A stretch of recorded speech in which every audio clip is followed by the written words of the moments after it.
जय श्री राम। आइए श्री रामचरित मानस के बाल कांड की कथा को हम आगे बढ़ाते हैं। पिछले प्रसंग में गोस्वामी तुलसीदास जी ने जो है राम नाम की महिमा का बखान किया है, उनके प्रताप का वर्णन किया है और वे कहते हैं कि जो राम नाम जो है निर्गुण और सगुण ब्रह्मा से भी ऊपर है, वो तो वरदान देने वालों को भी वर प्रदान करते हैं। राम नाम का ये प्रताप है, अर्थात जो देवता लोग जो हैं वरदान देते हैं, वो राम नाम का जो प्रभाव है वो उन्हें भी आनंदित करता है, सुख प्रदान करता है, जिसे शिवजी जो है भजते हैं। और वो कहते हैं तुलसीदास जी, जो ध्रुव जैसा सकाम मन से, सकाम भाव से जिसने राम जी का नाम लिया, वो ध्रुव लोक में पहुंच गया। और बोलते हैं कि अजामिल, गज, गणिका जैसे लोग जो हैं वो राम नाम लेकर वो प्रभु के धाम हो गए हैं। और आगे बताते हैं कि तीनों काल, तीनों लोक और चारों युगों में राम का नाम लेकर ही जो है मनुष्य जो है इस भवसागर से तर पाया है, बिना जलयान के ही। ऐसे कहकर वो अपनी बात जो है आगे रखते हैं, राम नाम के प्रताप को बताते भी हैं। अब चलिए मैं आपको पिछले दोहे से जोड़ती हूँ कि जो पिछला जो दोहा था हमने कहाँ तक पढ़ा था। सट सेवक की प्रीति रुचि, रखहि राम कृपालु, उपल किए जल जान जेहि, सचिव सुमति कपि भालू। अब हमने जाना था कि सट सेवक की प्रीति रुचि। अब तुलसीदास जी क्या कहते हैं कि तथापि कृपालु श्री रामचंद्र जी मुझ दुष्ट सेवक की प्रीति और रुचि को अवश्य रखेंगे। अपने आप को देखिए, कितनी दैन्यता भाव है तुलसीदास जी में, जो अपने आप को कहते हैं कि मैं ऐसा सेवक हूँ, मूढ़ सेवक हूँ, मैं तो मंद बुद्धि जीव हूँ, जो राम जी जैसे जो है प्रभु का मेरे को सेवक बनने का अवसर मिला है। सट सेवक की प्रीति रुचि, रखहि राम कृपालु, उपल किए जल जान जेहि, सचिव सुमति कपि भालू। अब यहाँ पर क्या कह रहे हैं, उपल, उपल किए अर्थात जो पहाड़ों के जो पत्थर होते हैं वो कैसे समुद्र में जलयान बन गए, जहाज बन गए, समुद्र में तैरने लग गए राम जी के नाम के प्रताप से। और जब राम जी ने जो है पुल बनाया था, पुल बंधाया था, तो जो नल नील थे, जो उन्हें वरदान मिला था कि कोई भी जो है पत्थर वो छुएंगे तो वो है पानी में तैरने लग जाएगा, लेकिन उन्हें ये वरदान नहीं मिला था कि जो पत्थर जो है एक जगह ही अपने स्थान पे रहेंगे। वो तो नाम का प्रताप है, वो तो राम जी का प्रताप था कि जो पत्थर जिस जगह रखा गया समुद्र में वो उसी जगह पर स्थिर रहा। तो वही बोल रहे हैं, उपल किए जल जान जेहि, सचिव सुमति कपि भालू। और बंदर भालुओं को बुद्धिमान मंत्री बना लिया गया। सुग्रीव जी जो हैं उनको मंत्री बनाया गया था। बंदर जो भालू हैं उन सबका यहाँ पर उदाहरण दे रहे हैं और तुलसीदास जी कह रहे हैं कि मैं तो फिर बहुत मंद बुद्धि हूँ, तो मैं तो उनके लिए सेवक बनने लायक हूँ ही। हूँ कहावत सबू कहत, राम सहत उपहास, साहिब सीता नाथ सो सेवक तुलसी दास। अब यहाँ पर क्या कहते हैं, सब लोग मुझे श्री राम जी का सेवक कहते हैं। हूँ कहावत, मैं कहलाता हूँ श्री राम जी का सेवक। राम सहत उपहास, और फिर ये कहते हैं कि राम जी ये जो उपहास है ये तो सहते होंगे। साहिब सीता नाथ सो सेवक तुलसीदास, और कहते हैं कृपालु श्री राम जी इस निंदा को सहते हैं कि श्री सीतानाथ जी जैसी स्वामी का तुलसीदास सेवक है। तुलसीदास जी में इतनी दैन्य भावना थी ना कि वो अपने आप को इतना ज़्यादा तुच्छ समझते थे, मंदबुद्धि समझते थे। कहते थे कि मेरे अंदर तो कोई मतलब ये जो कविता मैं जो लिखने जा रहा हूँ इसकी मेरे को समझ भी नहीं है, बस ये राम नाम के प्रताप से ही संभव हो पाया है। अब हम आगे चौपाई की ओर बढ़ते हैं।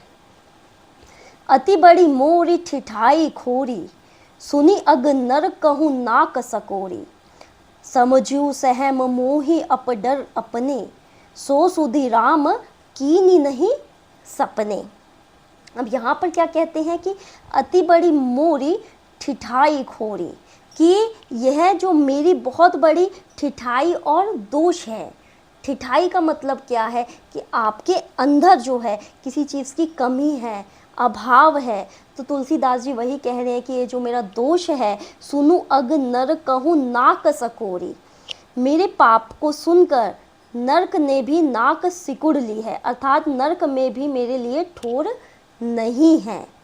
समझू सहम मोह अपडर अपने, यह समझकर मुझे अपने ही कल्पित डर से डर हो रहा है।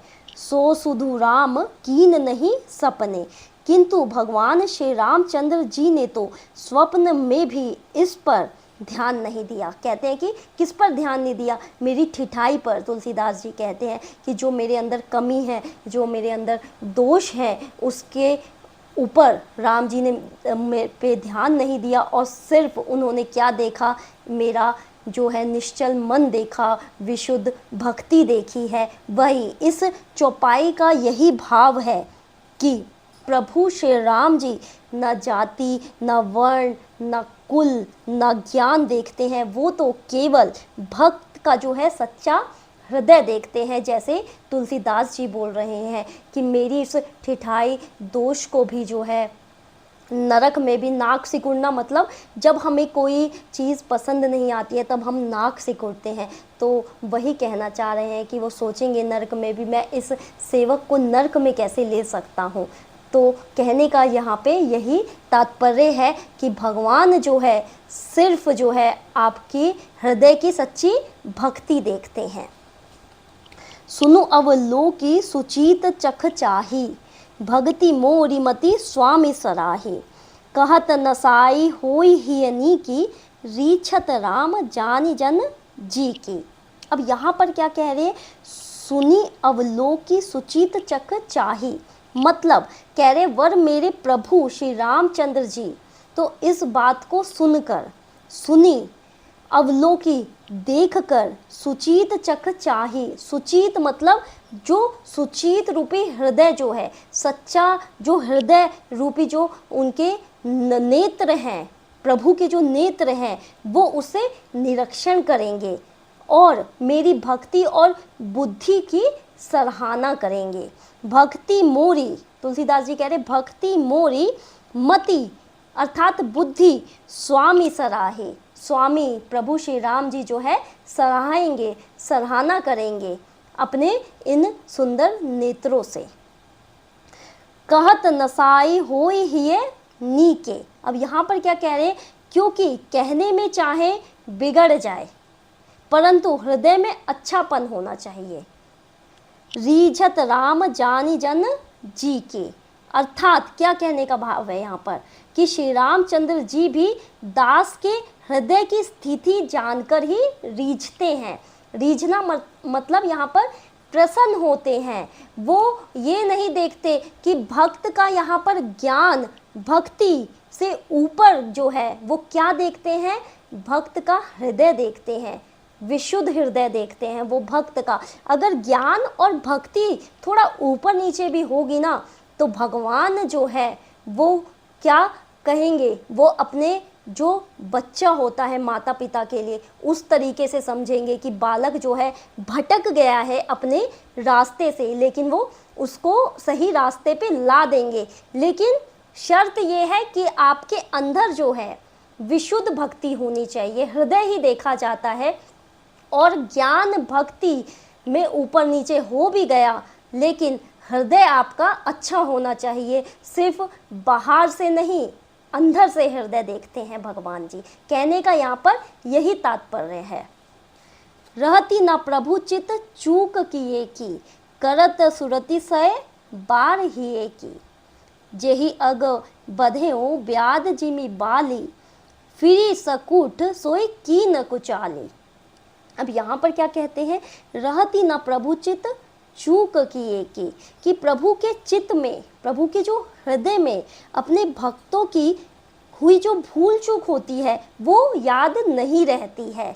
यहाँ पर जो है भक्त अगर थोड़ा सा भटक भी जाता है ना रास्ते से, तो एक बारी आप शरणागत हो गए हैं प्रभु के, तो वो आपको सही मार्ग पर ला देंगे। बस ये है कि आपका हृदय जो है सच्चा होना चाहिए, आपको अपने किए पे पछतावा होना चाहिए, ग्लानि होनी चाहिए।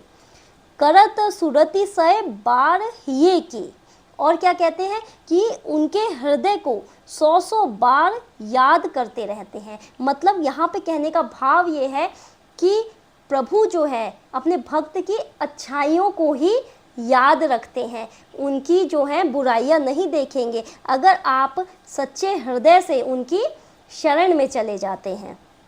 जेही अग बधेऊ ब्याद जिमी बाली। अब यहाँ पर उदाहरण दे रहे हैं कि जैसे जिस पाप के कारण जो बाली का वध किया श्री राम जी ने, फिरी सकुंठ सोई की न कुचाली। और कैसे किया था? सुग्रीव जी थे, उन्हीं के कहने पर ना उनका जो मत था, उनके अंदर क्या भावना थी, अपने भाई को लेकर था कि उसका वध करना है। लेकिन प्रभु श्री राम जी ने सुग्रीव जी को दंड नहीं दिया, बाली को दिया, बाली के पापों को दंड दिया। सुग्रीव के अंदर भी सुकंठ था, लेकिन वो प्रभु श्री राम जी के शरण में था। फर्क बस इतना है, बाली के पापों की उसको सजा मिली और सुग्रीव जो है वो श्री राम जी के जो शरणागति हो गया था, इस वजह से। नहीं तो सुग्रीव ने भी जो है गलत तो किया था, अपने भाई को मरवाया था, लेकिन प्रभु ने वो जो एक गलती थी उसको जो है साइड कर दी। वे जानते थे, इसीलिए क्योंकि वो शरणागति था, वो प्रभु श्री राम जी के शरण में था, इसलिए जो है उसने वो राम जी ने जो है उनके हृदय को देखा, सुग्रीव के हृदय को देखा, तब जाकर वो कहते हैं कि मैं जो हूँ सिर्फ अच्छाई याद रखता हूँ। प्रभु सिर्फ अच्छाई याद रखेंगे अपने भक्त की। सोई करतूती विभीषण केरी। और देखिए वही चीज़ जो है विभीषण जी के साथ भी करी कि सपने हूँ सोना राम हिये हेरी, कि वही करनी विभीषण जी के साथ भी हुई, परंतु श्री रामचंद्र जी ने स्वप्न में भी उसका मन में विचार नहीं किया। कि जैसे विभीषण जी जब पता है राक्षस कुल से हैं, लेकिन वो एक बार शरणागति हो गए तो प्रभु श्री राम जी ने उनका त्याग नहीं किया, उनकी सारी अच्छाई याद रखी।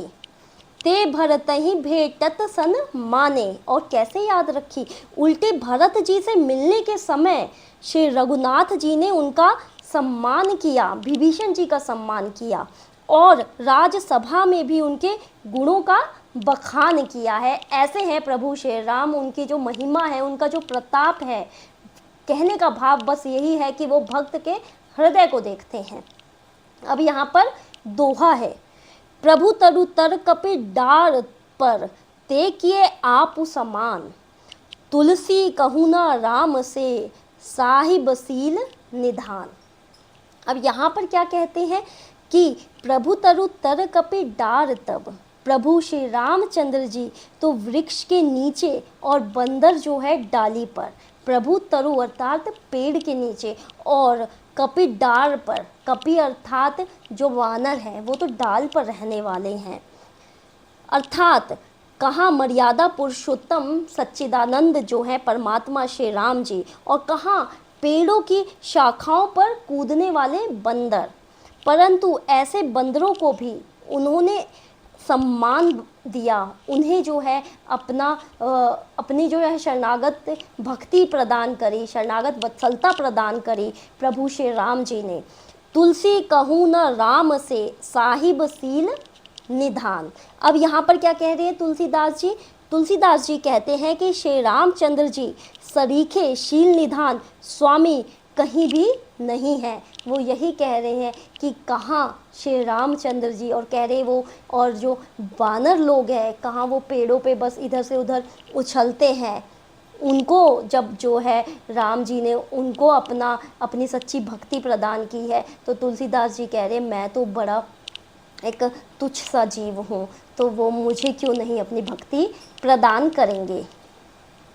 राम निकाई रावरी है सबही को नीक, जो यह साची है सदा तो नीको तुलसीक। अब यहाँ पर क्या कह रहे हैं? राम निकाय रावरी है, कि हे श्री राम जी, आपकी अच्छाई से सभी का भला है, अर्थात आपका कल्याणमय स्वभाव सभी का कल्याण करने वाला है। सबही को नीक, नीक मतलब सबका कल्याण करने वाला है। राम निकाय रावरी मतलब निकाय मतलब जो अच्छाई है प्रभु श्री राम जी का, सबका भला करने वाला है। जो यह साची है सदा, तो नीको तुलसीक। अब यहाँ पर क्या कह रहे हैं, यदि यह बात सच है तो तुलसीदास का भी सदा कल्याण ही होगा। जब सबका प्रभु श्री राम जी ने कल्याण किया है तो तुलसीदास जी कह रहे हैं कि मेरा कल्याण क्यों नहीं होगा, जब प्रभु सबका कल्याण करते हैं विश्व में। तो एहि विधि निज गुण दोष कहीं, सबहि बहोरी सिरु नाई, बरनौ रघुबर बिसद जसु, सुनु कलि कलुष नसाई। अब यहाँ पर क्या कह रहे हैं, यही विधि निज गुण दोष कहीं, इस प्रकार अपने गुण दोषों को कहकर और सबको फिर सिर नवाकर मैं श्री रघुनाथ जी का निर्मल यश वर्णन करता हूँ, जिसके सुनने से कलयुग के पापों का नष्ट हो जाएगा। सुनु कलि कलुष नसाई मतलब नष्ट हो जाएगा, नसाई कलि कलुष मतलब जो कलयुग के जो पाप है वो नष्ट हो जाएंगे। बरनौ रघुबर बिसद जसु, श्री राम जी की ये जो कथा जो है, निर्मल कथा को गाकर उसका वर्णन कर कर जो भी इसका वर्णन करेगा, सुनेगा, गाएगा, समझेगा, वो कलयुग के सभी पापों से जो है नष्ट हो जाएगा। जाग बलिक जो कथा सुनाई, भरद्वाज मुनि बरहि सुनाई, कहाँ सोई संवाद बखानी, सुनहु सकल सज्जन सुखी मानी। अब यहाँ पर क्या कह रहे हैं कि ये जो कथा जो है मुनि याज्ञवल्क जी ने जो है भरद्वाज ऋषि को सुनाई है। मुनि याज्ञवल्क जी ने जो सुहावनी कथा मुनि श्रेष्ठ भरद्वाज ऋषि जी को सुनाई थी, उसी संवाद को मैं बखान कर कहूँगा। तुलसीदास जी कह रहे हैं, कहाँ सोई संवाद बखानी, उसी संवाद को मैं कहूँगा। सुनहु सकल सज्जन सुखी मानी, सब सज्जन सुख का अनुभव करते हुए उसे सुनेंगे। अब आगे क्या कहते हैं, शंभु कीन यह चरित सुहावा, बहुरी कृपा करी ओम ही सुनावा, सोई शिव काक भूषण ही दीन्हा, राम भगत अधिकारी चीन्हा। अब यहाँ पर क्या कह रहे हैं, शंभु कीन यह चरित सुहावा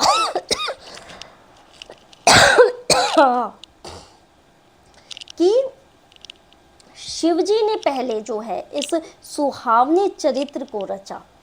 आप सभी को जैसे पता होगा कि रामचरितमानस की जो रचना है सर्वप्रथम जो है शिवजी ने अपने जो है मानस में मतलब अपने दिमाग में सबसे पहले रचा था।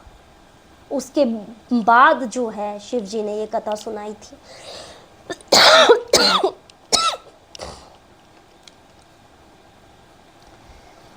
शिवजी पहले सुहावने चरित्र को रचा। अब यहाँ पर क्या कहते हैं तुलसीदास जी कि शंभु कीन यह चरित्र सुहावा, कि शिवजी ने पहले इस सुहावने चरित्र को रचा। बहुरी कृपा करी ऊम ही सुनावा, फिर कृपा करके पार्वती जी को सुनाया। सबसे पहले जो है शिवजी ने अपने दिमाग में अपने मानस में जो है ये राम जी के चरित्र की ये जो कथा जो है पूरी जो है शिवजी ने अपने दिमाग में पहले रखी, फिर सही समय आने पर पार्वती जी को सुनाई। सोए शिव काक भूषणी देना, फिर उसके बाद वही चरित्र शिवजी ने काकभूषणी जी को राम भक्त और अधिकारी पहचान कर दिया। फिर वो जो कथा जो है काकभूषणी जी ने भी सुनी। तेहि सन जाग बलिक पुनि पावा, तिन पुनि भारद्वाज प्रति गावा, ते श्रोता बकता समशीला, सवदरसी जानहि हरि लीला। अब यहाँ पर क्या कहते हैं, तेहि सन जाग बलिक पुनि पावा, कि उन काकभूषणी जी से फिर याज्ञवल्क जी ने पाया और उन्होंने फिर उसे भरद्वाज जी को गाकर सुनाया। अब जब काकभूषणी जी ने ये कथा शिव जी से सुनी, फिर काकभूषणी जी ने जो है ये याज्ञवल्क मुनि को सुनाई, फिर याज्ञवल्क मुनि जी ने जो है भरद्वाज मुनि को सुनाई। अब यहाँ पर एक बात है, यहाँ पर जो श्रोता और जो वक्ता है कि याज्ञवल्क मुनि जो हो गए यहाँ पर वक्ता हो गए, भरद्वाज जी हो गए वो श्रोता हो गए। तो यहाँ पर श्रोता और वक्ता को एक जैसा ही दर्जा दिया गया है, क्योंकि ये दोनों जो है एक से एक प्रकांड पंडित है, मुनि है, श्रेष्ठ मुनि है दोनों ही, इसलिए जो है दोनों एक जैसा बताए हैं तुलसीदास जी ने। तेहि सन जाग बलिक पुनि पावा, तिन पुनि भरद्वाज प्रति गावा। फिर भरद्वाज मुनि को सुनाए। ते श्रोता वक्ता समशीला, देखा दोनों को समशीला, श्रोता और वक्ता को दोनों को एक समान बताया है, क्योंकि दोनों जो है श्रेष्ठ मुनि है, श्रेष्ठ ऋषि है, विद्वान है। सबदर्शी जानहि हरि लीला। अब यहाँ पर क्या कहते हैं कि ये तो दोनों वक्ता और जो श्रोता है अर्थात याज्ञवल्क जी और भरद्वाज जी समान शील वाले और समदर्शी है और श्री हरि की लीलाओं को जानते हैं, दोनों जानते हैं। लेकिन तब भी भरद्वाज ऋषि जी ने जो है जिज्ञासावश मैंने आपको बताया था कि 4 तरह के जो होते हैं भक्त होते हैं, तो जो जिज्ञासु भक्त जो होता है, जो गूढ़ बातों को जानना चाहता है, प्रभु की जो लीलाओं में जो गूढ़ तत्व छुपा होता है, इसीलिए भरद्वाज जी ने जो है याज्ञवल्क ऋषि जी से जो है मुनि जी से ये कथा सुनी। जानहि तिनि काल निज ज्ञाना, करतल गत आमलक समाना। औरों जे हरि भगत सुजाना, कहें सुनई समुझई विधि नाना। अब यहाँ पर क्या कहते हैं, जानहि तिनि काल निज ज्ञाना, कि वे अपने ज्ञान से, कौन, याज्ञवल्क मुनि जी और भरद्वाज जी, वे अपने ज्ञान से तीनों कालों की बातों का हथेली पर रखे हुए आंवले के समान जानते हैं। दोनों इतने महान मुनि रहे हैं कि क्या कहते हैं, जैसे आंवला जो है हम हथेली पे रखते हैं तो उसका रेशा रेशा हमें नज़र आता है, उसी तरीके से वो भूतकाल भविष्यकाल मतलब तीनों कालों को जानते हैं वो दोनों मुनि आंवले की भांति। औरों जे हरि भगत सुजाना, और भी जो सुजान मतलब क्या कहते हैं, और भी जो भगवान की लीलाओं के रहस्य को जानने वाले हैं, जो जिज्ञासु भक्त है, हरि भक्त है, कहीं सुनई समुझई विधि नाना, वो इस चरित्र को नाना प्रकार से कहते हैं, सुनते हैं और समझते हैं, जो भगवान जी की लीलाओं को जानना चाहते हैं, जैसे कि भरद्वाज ऋषि जानना चाहते थे। अब यहाँ पर दोहा है, मैं पुनि निज गुर सन सुनी कथा, सो सुकर खेत, समुझी नहीं तसी बालपन, तब अति रहूं अचेत। अब यहाँ पर तुलसीदास जी क्या कह रहे हैं कि मैं पुनि निज गुर सन सुनी कथा, कि फिर वही कथा, कौन सी कथा, जो शिवजी ने पार्वती जी को सुनाई, काकभूषणी जी को सुनाई, काकभूषणी जी ने याज्ञवल्क ऋषि जी को सुनाई, वही कथा जो है मैंने, तुलसीदास जी कह रहे हैं, वाराह क्षेत्र में अपने गुरु जी से सुनी, अपने गुरु जी से सुनी, सो सूकर खेत, परंतु उस समय मैं लड़कपन के कारण बहुत बेसमझ था। तुलसीदास जी कह रहे हैं बहुत छोटा था मैं उस समय, बचपन की बात है, तब मैंने सुनी। समुझई नहीं तसी बालपन, उस समय मेरा बालपन था, तब अति रहूं अचेत, इससे उसको उस प्रकार समझा नहीं सका, मतलब मैं समझ नहीं पाया अच्छी तरीके से। तुलसीदास जी का कहने का ये भाव है कि ये जो कथा जो है उन्होंने वाराह क्षेत्र में सुनी थी बचपन में। ये जो सुंदर कथा है, जो हमारे हृदय को जो है आनंद प्राप्त करती है, श्री राम जी का कि ये जो कथा है वो मैंने बचपन में सुनी थी, लेकिन उस समय मैं बालकपन में था।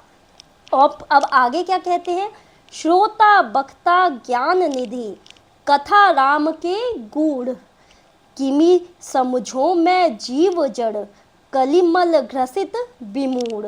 अब यहाँ पर क्या कह रहे हैं कि श्रोता बक्ता ज्ञान निधि, श्री राम जी की गूढ़ कथा के जो वक्ता, वक्ता मतलब कहने वाले, जो कथा को कह रहे हैं, कथा को बाच रहे हैं, और श्रोता सुनने वाले, दोनों ज्ञान के खजाने होते हैं। मतलब ऐसा नहीं है जो कथा जो बोल रहा है, जो कथा बाच रहा है, सिर्फ उसका ही अलर्ट रहना ज़रूरी नहीं है कथा में, जो सुन रहा है वो भी ज्ञानी होना चाहिए। तब जो है जो कथा ये जो है अति सुंदर भाती है हृदय को। ज्ञानी मतलब श्रोता भी जो है बुद्धिमान होना चाहिए, वो जिज्ञासु होना चाहिए, प्रश्न पूछने वाला होना चाहिए। किमी समझो मैं जीव जड़, कलिमल ग्रसित विमूढ़। अब आगे क्या कह रहे हैं, किमी समझो मैं जीव जड़, मैं कलयुग के पापों से घसा हुआ महामूढ़ जड़ जीव, भला उसको कैसे समझ सकता था। तुलसीदास जी जो है अपने आप को ही देखिए महामूढ़ बता रहे हैं, मंद बुद्धि बता रहे हैं कि मैं कैसे समझ पाता, उस समय मैं तो बहुत लड़कपन में था, लड़कपन में पूरे ये मोह माया के जाल में बंधा हुआ था, तो मैं ये जो कथा जो है ऐसे मैं नहीं समझ पाया, क्योंकि श्रोता का भी उतना ही महत्व होता है जितना वक्ता का होता है। तो अगर श्रोता भी जो अपने मतलब कान खोलकर खुले नेत्रों से अच्छे से नहीं सुनेगा कथा को, तो कथा बाचने का कोई फ़ायदा नहीं है, कोई लाभ नहीं है। श्रोता का भी उतना ज़रूरी है कथा को सुनना। तो वही तुलसीदास जी कह रहे हैं कि मैं तो उस समय महामूढ़ था, मैं सारे मोह माया के जाल में फंसा हुआ था कलयुग के, तो वही कहते कि मैं कैसे समझ सकता था। अब तुलसीदास जी जब बोलते हैं कि कलयुग केवल नाम आधारा, सुमरी सुमरी नर उतरे पारा। अब कहने का ये पूरा सार यही है कि कलयुग केवल नाम आधारा, कलयुग में सिर्फ नाम से ही सबका कल्याण हो सकता है। अब इस कथा को हम अभी यहीं विराम देते हैं, अगले प्रसंग में हम कथा को जारी रखेंगे। तब तक के लिए जय श्री राम।